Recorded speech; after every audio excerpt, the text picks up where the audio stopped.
지난번에도 말했던 것처럼 현실 속에 진짜를 보는 눈이 우리에게 필요합니다. 그렇지 않으면 우리가요 혼란 속에 빠지게 되어집니다. 그러면 우리는 이제 방황하게 되어집니다. 성경에 보니까요 하나님께서 두 가지 삶 현장을 보게 만듭니다. 저주와 재앙 속에 있는 현장, 그 저주와 재앙을 보는 눈을 가진 사람이 있는가 하면 똑같은 저주와 재앙 현장 속에 하나님이 준비한 복을 보는 눈을 가진 사람이 있습니다. 저주와 재앙을 보는 눈과 그 속에 숨겨져 있는 하나님이 준비한 복을 보는 눈을 가지고 있는 사람이 있어요. 성경이 보니까 그렇게 돼 있어요. 그럼 나는 현장에서 일어나는 문제 앞에 무엇을 보느냐, 이게 중요하죠.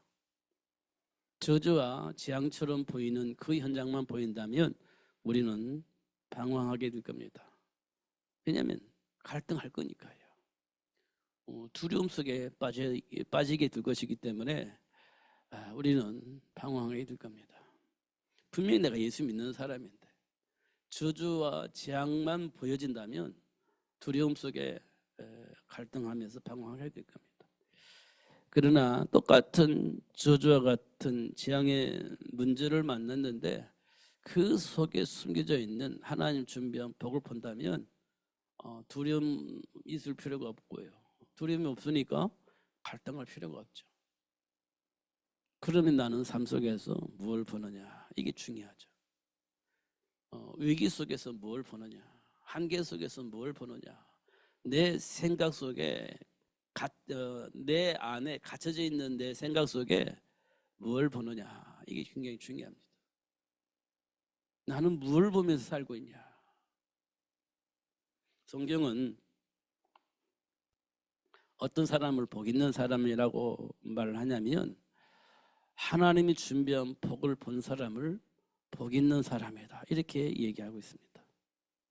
많이 가지고 있는 사람을 복 있는 사람이라고 말하지 않고 하나님과 함께하는 삶의 비밀을 아는 자, 그 사람이 복 있는 사람이다, 이렇게 표현하고 있어요. 그러면서 날마다 잔치하는 그 부자가 복 있는 사람이냐, 아니면 부자의 상에서 떨어지는 부스를 먹고 사는 거지가 복 있는 사람이냐라고 볼 때 여러분은 어떤 사람이 복 있는 사람이라고 보여집니까? 성경 얘기지만 여러분 삶의 현장에서 그런 사람이 지금 내 앞에 있어요. 어떤 사람이 복 있는 사람이라고 생각할 것 같습니까? 날마다 잔치하는 그 부자가 복 있는 사람이라고 당연히 생각을 하게 될 겁니다. 고민도 않고 갈등도 않고 당연히 그 사람이 복 있는 사람이지. 부자의 상에서 떨어지는 부스를 먹고 사는 그 거지가 복 있는 사람이라고 생각할 수 있는 사람이 이 세상에 한 사람도 없을 겁니다. 그래서 이 땅의 모든 사람은 무엇을 추구하느냐, 날마다 잔치하면서 사는 그런 부자가 되어지는 것이 꿈이라고 생각을 하고 있을 겁니다. 그게 복 있는 사람이라고 생각을 하는 거니까. 그럼 성경은 뭘 말하느냐? 그럼 날마다 잔치하며 사는 그 부자가 정말 복이 없는 사람이냐? 부자가 복이 없는 사람이냐라고 물어보면 또 그것도 아니에요. 하나님은요, 하나님과 함께한 자에게 부자가 되어지게 하셨어요. 그 중에 한 사람이 이욥입니다. 동방의 거부 이욥, 이렇게 나와 있잖아요. 그냥 한 지역의 부자가 아니라 동방의 최고 가는 부자로 만들었어요. 누구를? 이욥을. 왜? 하나님 보시기에 정말 멋있는 사람이니까. 하나님과 함께하면서 하나님 준비한 복을 누릴 수 있는 사람이니까 그렇게 복을 받은 거예요. 하나님께서 그렇게 복을 준 것이 아니라 하나님이 준비한 복을 찾아 누리다 보니까 동방의 거부가 되어버린 거예요. 하나님과 함께하면 그렇게 된단 말이에요. 우리가 잘 알고 있는 바울이요, 어떤 사람입니까? 최고의 엘리트였습니다. 다시 말하면 최고의 부자였어요. 최고의 능력을 가진 자예요. 최고의 권세를 가지고 있어요. 그 사람이 복 있는 사람이죠, 사실은. 그런데 예수를 몰랐어. 오히려 하나님 나라를 이루는 그 사람들을 잡아다 가두기도 하고 죽이기도 하는 그 일에 앞장섰습니다. 누가 복 있는 사람입니까? 하나님 나라 일을 방해하는 바울은 복 있는 사람이 될 수가 없습니다. 근데 하나님께서 그 바울을 불러가지고 진짜 복이 무엇인지 알게 하시고 진짜 복을 누리는 삶을 살 수 있도록 그렇게 역사하신 것을 확인할 수 있습니다. 나는 현장에서 무엇을 보느냐, 이게 중요한 겁니다. 근데요, 그냥 상상 속에서 그걸 보는 것이 아니라 사실을 보는 겁니다. 사실을. 현장에 있는 사실을 보는 거예요. 그게 굉장히 중요하죠. 그게 그 중에 한 사람이 누구냐? 요셉입니다. 형들에 의해서 노예로 팔려나갔어요. 노예 생활을 했잖아요. 노예가 준비된 무언가가 있겠습니까? 노예는요, 준비된 게 아무것도 없어요. 그냥 죽으라고 일만 하는 겁니다. 진짜 말하면 저주와 재앙 속에 사는 사람이에요. 그냥 동물처럼 일만 하는 사람이니까요. 내 것은 아무것도 없어요. 그냥 일하는 동물과 같은 존재입니다. 그게 노예입니다. 어느 날 갑자기 그 형들에 의해서 노예가 되어져 버린 겁니다. 그런 신분이 되어져 버린 거예요. 그 요셉이 현장에서 볼 수 있는 게 뭐가 있겠습니까? 아무것도 볼 수 있는 게 없어요. 본들 내 것이 될 수 있는 게 하나도 없어요. 신분이 노예이기 때문에 본다고 해서 그것이 내 것이 될 수가 없어요. 그러니까 볼 필요가 없어요. 그냥 눈 감고 사는 겁니다. 그게 노예입니다. 근데 요셉이요, 그 현장에 준비된 하나님이 준비하신 그 복을 본 것입니다. 하나님 준비한 그 복을 본 거예요.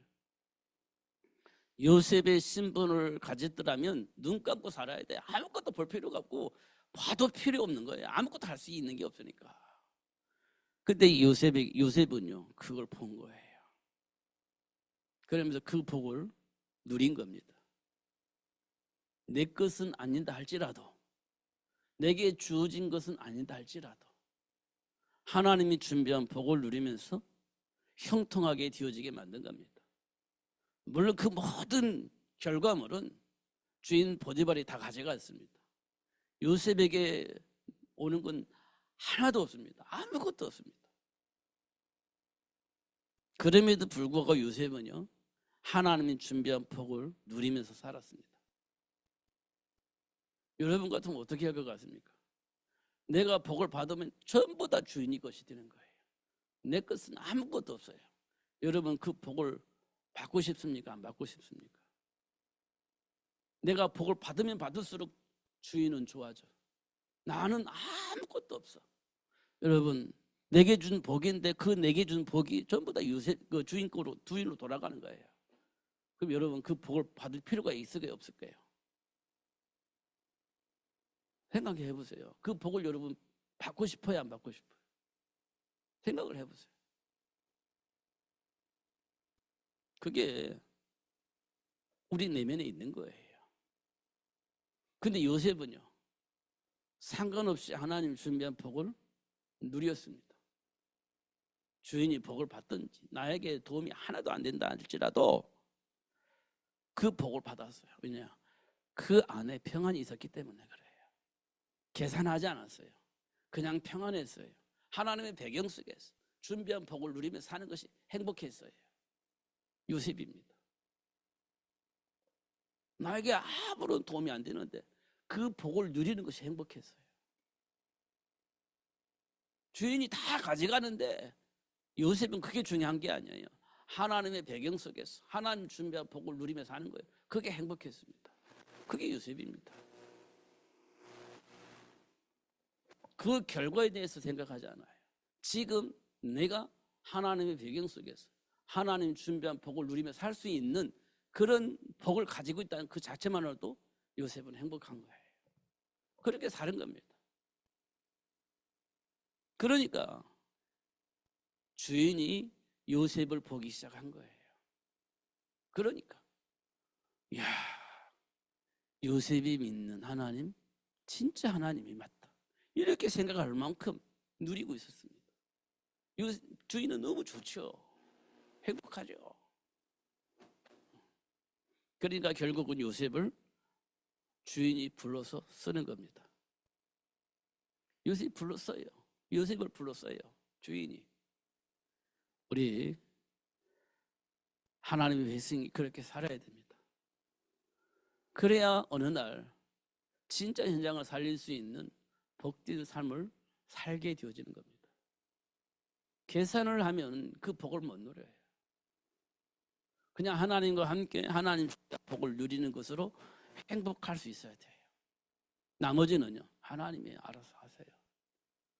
누명 썼는데요, 감옥에 갔는데요, 상관하지 않고 하나님의 배경 속에서 하나님 준비한 복을 누리는 겁니다. 결국 망하는 것처럼 아무것도 아닌 인생인 것처럼 보여지만 결국은 애굽의 총리로 들어가서 전 세계 모든 사람을 살리는 복을 누릴 수 있도록 그렇게 하나님이 하시는 것을 확인할 수 있습니다.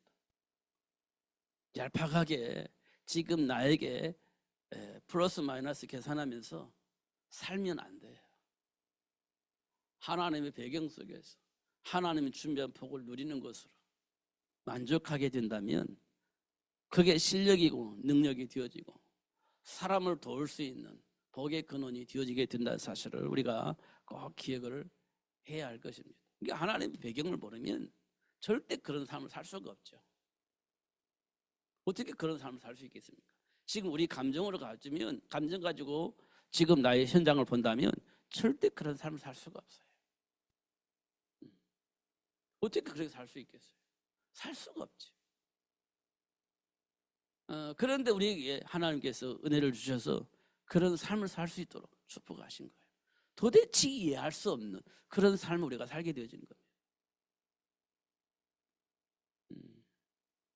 제가 오늘 목사님들하고 대화하다가 나는 이 중 고민이 많습니다, 이렇게 했어요. 목사님 대화하다가 진짜 나는 고민이 많아요. 그렇게 쳐다보잖아요. 뭐 고민이 이렇게 많아요. 이 세상을 어떻게 하면 바꿀 것인가 고민이 많습니다.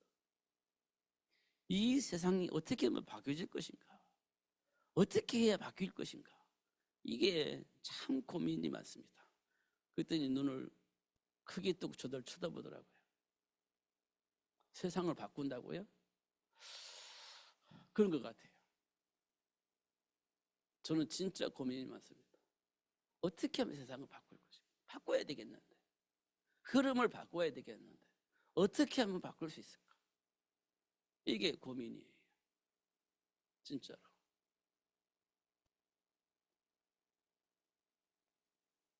어떻게 하면 바뀌어질 것인가. 근데요, 답은 나왔어요. 성경에 답은 쉽게 나왔습니다. 하나님과 함께하면 하나님이 바꾸신다는 거예요. 답은 쉽게 나왔어요. 진짜를 알면 그렇게 될 거라고 저는 믿습니다. 근데 순간순간 환경이 바뀌면 내 생각도 내 감정도 요동친다는 거예요.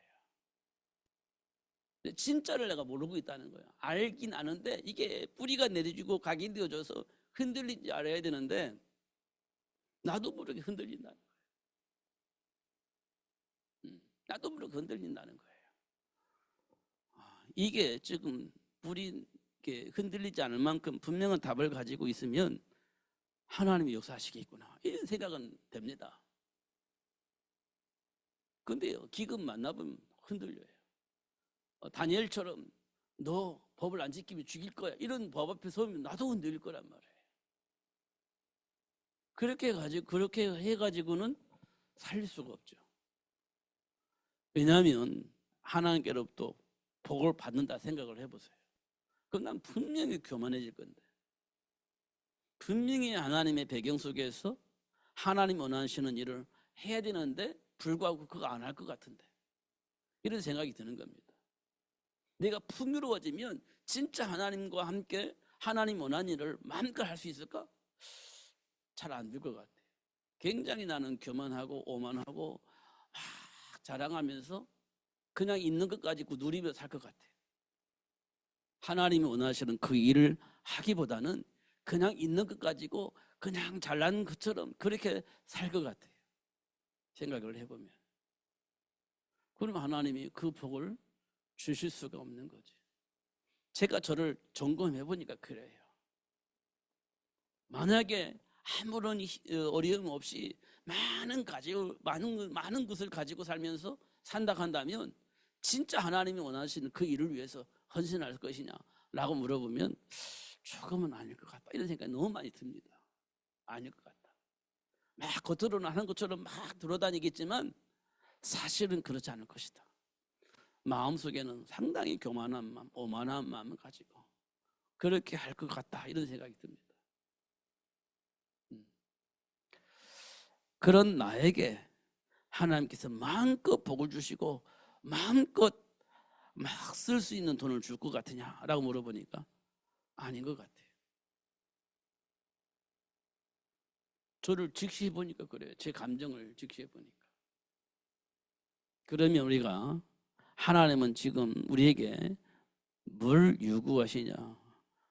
그걸 요구하시는 거예요. 아브라함이 다 양보하고 하나님 바라볼 볼 수 있었던 것처럼 그렇게 되어지기를 하나님 원하고 계신다. 독자 이삭을 번제물로 드리라고 하니까 눈 깜짝하지 않고 번제물로 드릴 수 있을 만큼 하나님과의 관계가 회복되어지는 것을 하나님 원하고 계신다. 이렇게 이제 보여지는 거예요, 사실은. 근데 그게 할 수 있냐라고 물어보면 당연히 해야지. 그런데 안 될 것 같아요. 그게 지금 나의 영적 상태입니다. 그게 영적 상태. 그러니까 할 수 있냐 못하냐, 이게 지금 우리에게 와 있는 거잖아요. 근데 할 수 있냐 못하냐가 중요한 게 아니고 하나님과의 관계 속에서 정리가 되어져 있느냐는 거예요. 하나님과 관계 속에서 정리가 되어져 있느냐, 이걸 물어보는 거예요. 근데 분명한 것은 하나님의 은혜 속에 있지만 아직 내 안에 정리가 되어져 있지 않고 각인되어지지 않는 부분이 참 많다, 이런 것들을 보는 겁니다. 그러면 하나님께서 어떻게 하실 것 같아요? 정리가 되어지고 각인되어져서 그 복을 누릴 수 있는 시간표를 주시겠죠. 이게 이제 보여지는 겁니다. 그래서 제가 오늘 목사님들한테 그랬어요. 세상을 바꾸면 좋겠는데 어떻게 바뀌어질 것인가, 이렇게 고민을 한다, 이렇게 얘기를 했습니다. 제가 말하는 것이 좀 이상하게 들렸는지 쳐다봤어요. 제가 왜 이런 마음을 가졌냐면 사도 바울이요, 다 그리스도를 만난 이후에 로마 복음화를 꿈꾸거든요. 가이사페 가서 이 복음을 증거해야 될 것이다, 이렇게 했거든요. 이 말은 로마의 삶의 문화를 바꾸는 거예요. 로마가 가지고 있는 그 모든 시스템을 복음 증거하는 일에, 복음을 누리는데 방향을 바꿀 수 있도록 그렇게 바꾸는 거예요. 사도 바울이 가지고 있는 생각이 그렇습니다. 우리 세계복음 하잖아요. 그러면 세계복음화를 위해서 이 세계가 바꾸려면 어떻게 하는 것이 중요하냐? 사도 바울은요, 현장의 흐름 바꿀 수 있는 하나님의 계획 속에 준비된 복을 누릴 수 있는 자녀들을 만들어내는 거예요. 세상 흐름을 바꿀 수 있는 전도 제자를 만들어내는 거예요. 그래서 뭐 했냐? 회당 찾아가고 거기에서 원하는 자를 불러가지고 세상을 바꿀 수 있는, 로마의 흐름을 바꿀 수 있는 제자로 만드는 일을 했어요. 그게 서운운동입니다. 그래서 현장을 바꾼 거예요. 흐름을 바꾼 거예요. 그게 로마서 16장 일꾼들입니다. 사랑하는 자, 그잖아요. 동역자, 식조인, 이것은 현장에서 일어나는 일들이에요. 복음화를 위해서 현장에 있는 사람들을 도울 수 있는 사람입니다. 그게 사랑하는 자, 친처, 보호자, 이렇게 사는 거예요, 현장에서. 그 로마서 16장 일꾼이잖아요. 근데 우리는요, 현장에 나가면 이기적인 생각 때문에 보호자가 될 수가 없어요. 사랑하는 자가 될 수가 없어요. 네. 그잖아요. 보호자가 될 수가 없다니까요. 내 안에 있는 동기가 내 안에 있는 동기를 만족하기 위해서 사는데 그걸 포기하고 사람을 도울 수 있다? 나도 먹기 힘든데 다른 사람들에게 먹을 것을 제공하는 식주인으로 역할을 할 수 있다? 쉽지 않은 일이죠. 근데 현장을 복음화하기 위해서 그 일을 자청하는 거예요. 그게 로마서 16장 일꾼들입니다. 250년 만에 로마를 바꿀 수 있었던 것은 이 하나님의 배경 속에서 식주인 역할, 친척의 역할, 사랑하는 자의 역할, 동역자의 역할, 이걸 한 거예요. 누가? 예수 믿는 사람들이 현장에서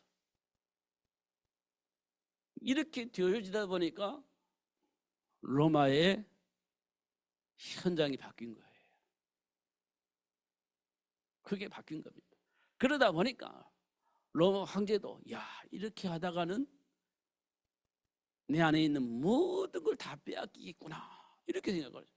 우리 계산할 수 있잖아요. 이렇게 하다가는 다 빼앗기겠구나. 그럼 이걸 지키려면 어떻게 해야 되겠냐? 그러면 기독교를 국교로 삼아야 되겠구나. 그럼 내가 내 위치를 지킬 수 있겠지. 이렇게 해서 250년 만에 로마 황제가 기독교를 국교로 만든 거예요. 자기 자리를 지키기 위해서. 그 전에 누가 있습니까? 현장에서 보호자로서, 식주인으로서, 사랑한 자로서, 친척으로서 현장에 있는 모든 사람을 도우며 살았던 거예요. 로마 16장 일꾼들이에요. 그 현장이 바뀔 수밖에 없죠. 이런 부분 우리가 보는 것이 굉장히 중요합니다. 진짜로. 근데 그동안에 우리가 이거를 어디다 이용했냐? 목회자들을 중심으로 두고 이걸 이용해 먹은 거예요. 참으로 안타깝습니다. 지금 깨닫고 나니까 너무 잘못됐다. 현장 살리기 위해서 사랑하는 자로, 식주인으로서, 동역자로서 이렇게 하나님이 인도하셨는데 전부 다 목사 중심으로 동역자, 사랑하는 자, 식주인 이렇게 해석을 해버렸습니다. 현장은 나 몰라라 한 거예요. 사실은 누구 중심으로? 목회자 중심으로 해석을 해서 성도들을 그렇게 가르쳤다는 거예요. 그럼 현장은 누가 살립니까? 우리가 살려야 되는데. 하나님은 어디에 중심을 두고 있어요? 현장을 중심을 두고 있어요.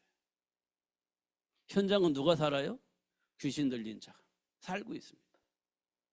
현장은 누가 살아요?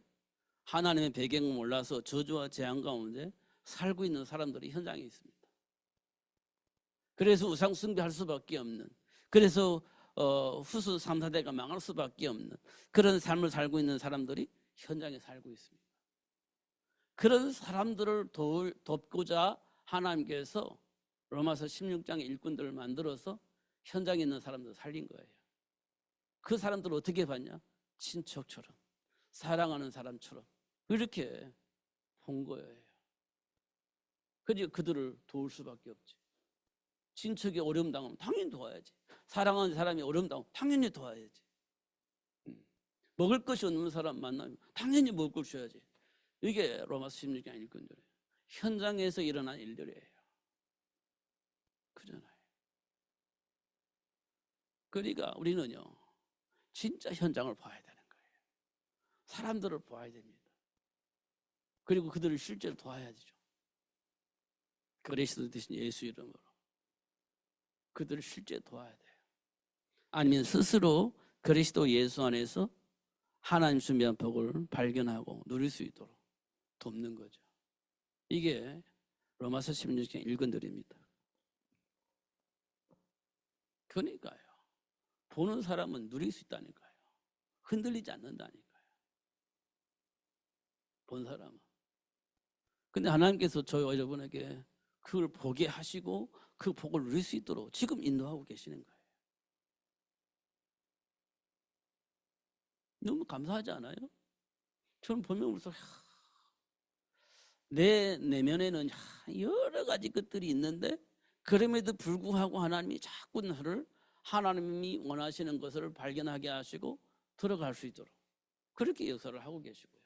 또 한 가지 저에게 뭘 보냐, 지금 세상이 어떤 흐름 속에서 누가 영향을 비고 있고 어떤 우리 미래를 책임질 우리 세대들이 청소년들이 어떤 영향을 받고 어떻게 성장하고 있는지 그게 보이는 겁니다. 그러니까 이 세상을 바꾸려면 어떻게 하지? 이 고민이 드는 거예요.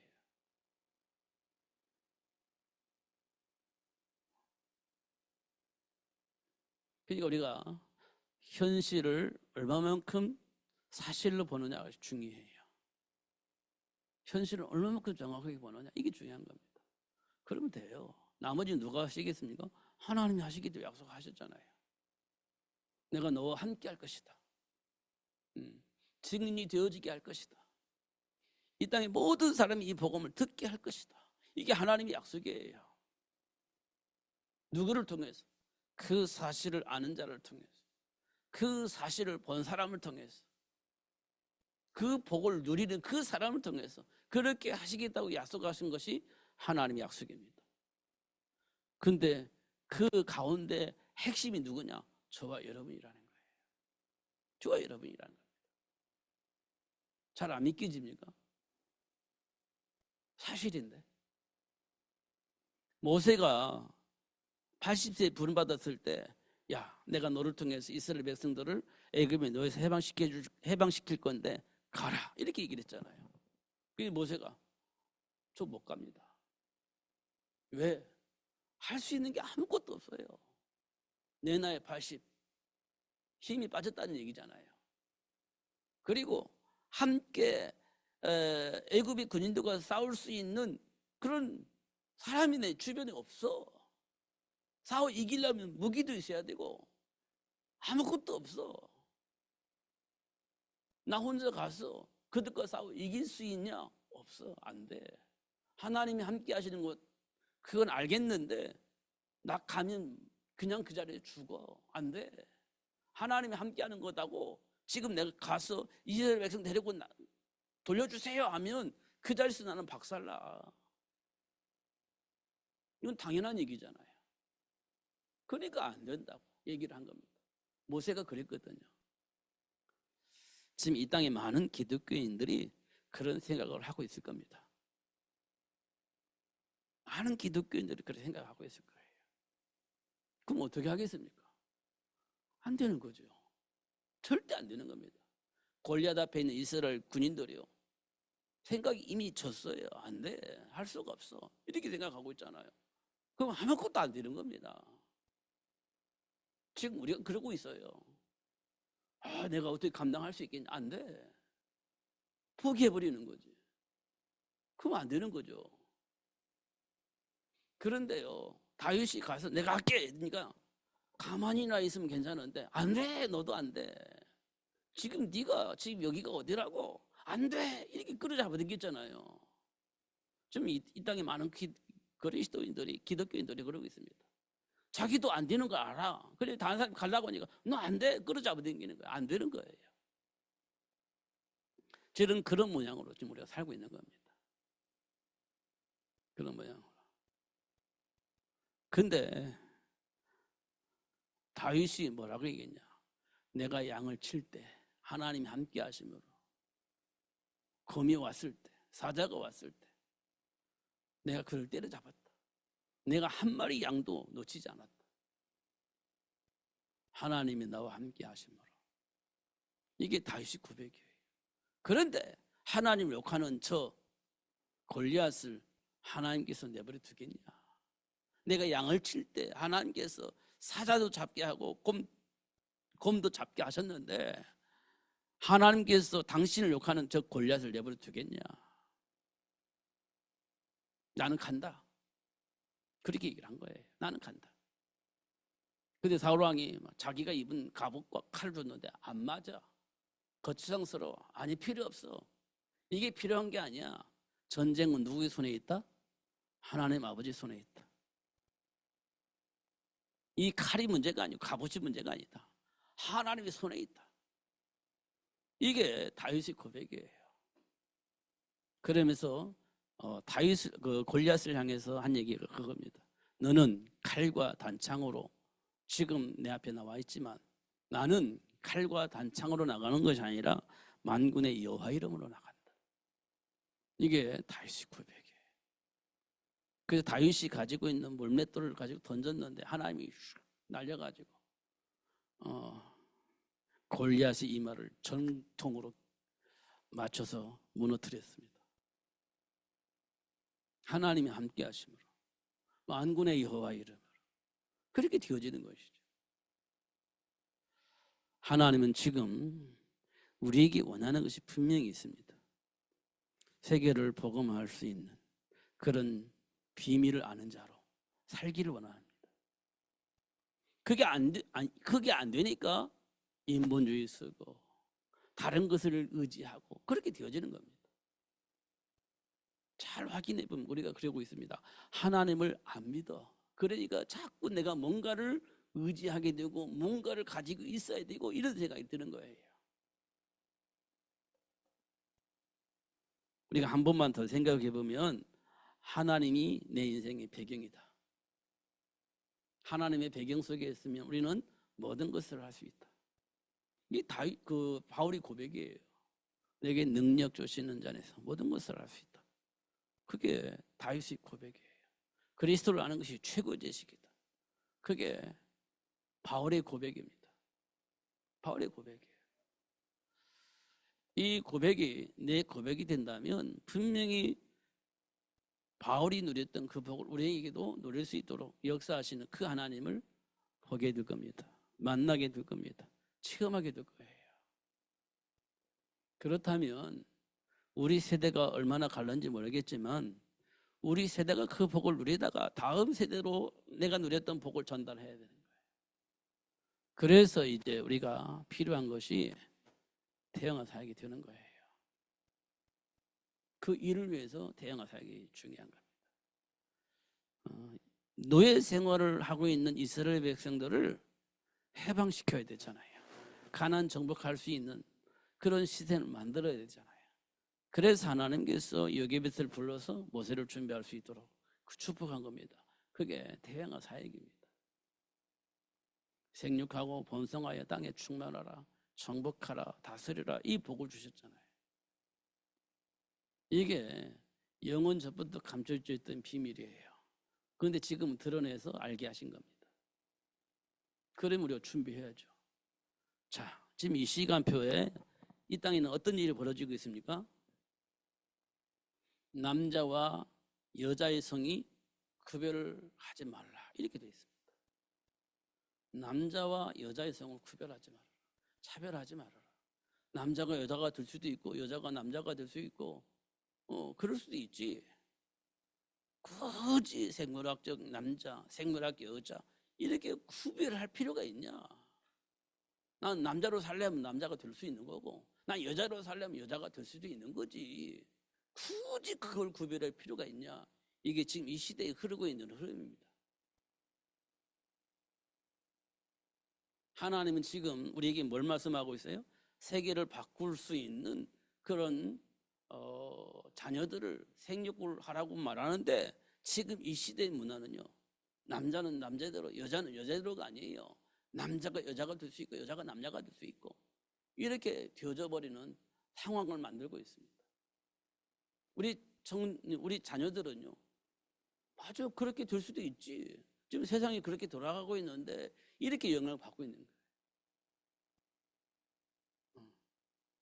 지금 아닌 것처럼 보이지만 다 그렇게 영향을 받고 있습니다. 알게 모르게 그렇게 영향을 받고 있어요. 그러니까 지금은요. 성형수술, 성전환수술 옛날 같으면 이해할 수 없어 막 주기름 살리는 많은데 지금은요. 그렇게 생각하잖아요. 그럴 수도 있지. 이렇게 생각이 바뀌었다니까요. 그만큼 지금 영향력이 있는 거예요. 그 얘기들이. 그러니까요. 지금 TV에서도요, 당연히 나오잖아요. 옛날 같으면 중지 있는데요. 당연히 나와서 활동하고 있잖아요. 유명 연예인이 돼버렸잖아요. 그만큼 영향을 주고 있는 거예요. 이 시대가 그렇습니다. 그런데 우리는 굳이 남자와 여자를 구별하고 그 남자와 여자를 통해서 세계를 복음할 수 있는 자녀를 만들어내야 됩니다. 이게요, 안 들려지는 겁니다. 이게 수용이 안 되는 거예요. 이런 세계가 되어졌습니다. 이런 삶의 문화가 되어 있는 거예요. 우리 아주 아기 때부터 거기 이제 들어가가지고 조금 학교 다니면서 이렇게 들어보면 에이, 옛날 이야기. 지금은 그렇지 않아요. 이런 식으로 반응을 한다니까요. 이만큼 이 세상의 삶이 왜곡되어져 있습니다.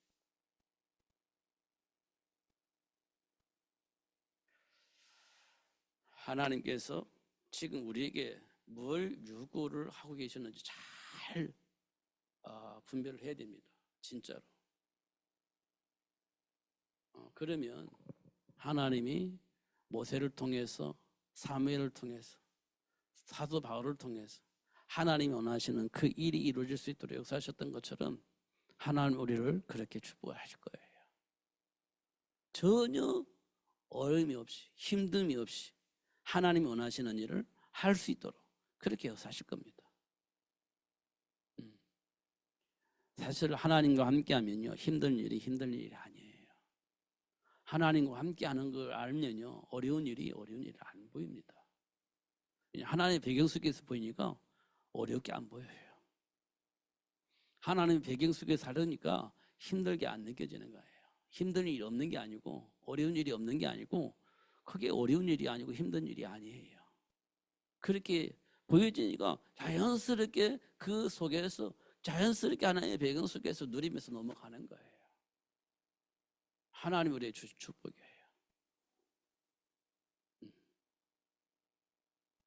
이게 감춰져 있는 축복이에요. 그런데 하나님께서 지금 우리에게 드러내서 보게 하고 계시는 겁니다. 믿는 자는 이게 보여질 것이고 안 믿는 자는 안 보여질 겁니다. 여러분 기도하시면서 준비한 복을 보시고 누리시는 여러분 되시기를 바랍니다. 진짜로. 오늘 시차리 가니까요. 몇 명 모였냐? 8명 모였습니다. 8명.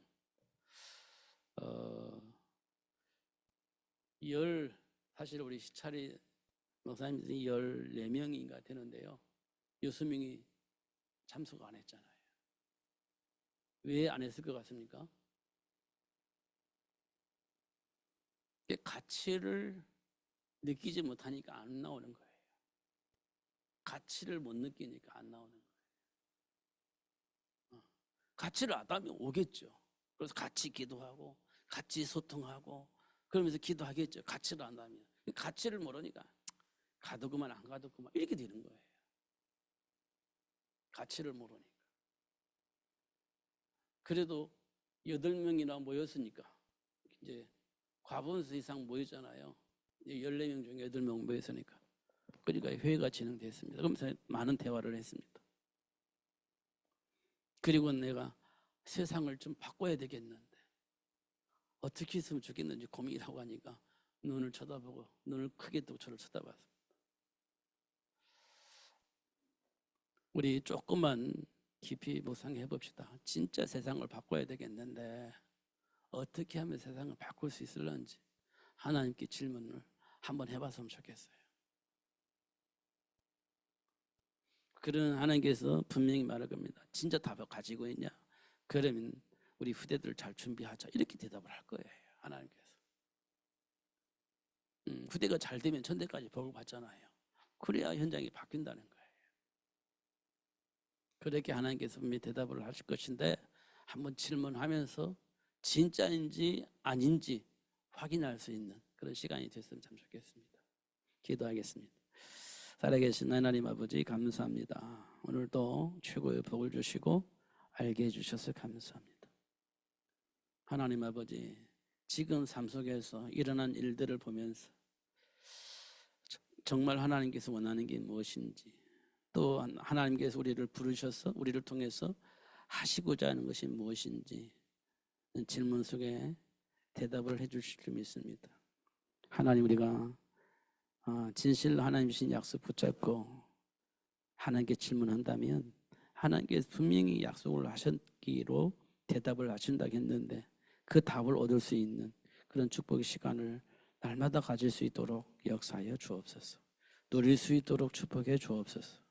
예수님 이름으로 기도하옵나이다. 아멘.